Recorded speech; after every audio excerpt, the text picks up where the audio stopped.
Kwa hiyo tutaomba, alafu then atamvisha, alafu tutawaombea. Amen. Amen. Alafu tuombe kwanza kwa ajili ya pete. Tuombe. Baba Mungu, katika jina la Yesu, tazama hapa mbele yetu. Mikononi mwangu nimeshika pete hii ambayo linavishwa katika kidole cha mtumishi wako Sara, pete ya uchumba. Uibariki Bwana wa uzima katika jina la Yesu. Amen. Amen. Amen. Amen. Haya sana, mtumishi wa Mungu, mkono wako wa kushoto nyosha pale.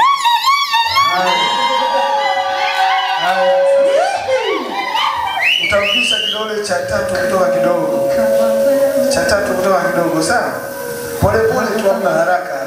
Hebu fanya hivyo maana. Shike huo mkono basi kama ukisha hicho hapo jamani. Jamani, haya vishe.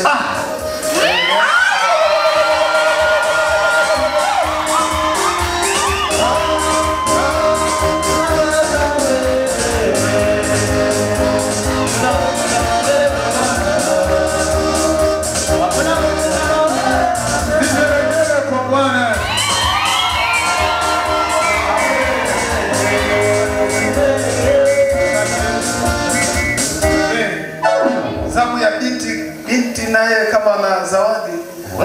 Unajua wengine wanataka zawadi itangulie kule ghetto. Zawadi inatangulia kule, anasema wewe unaona, ukiona hii ujue nipo. Amen. Amen. Ya bado tu muda mdogo. Amen. Sisi kama atakuwa naye tumpe nafasi pia na yeye kama ana kitu cha kumzawadia ndugu yake. Amina.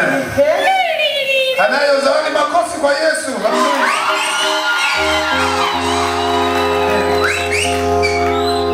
Haya, tumuombe naye mkabidhi basi ndugu yetu Sagudi hapo, mkabidhi na Bwana kubariki.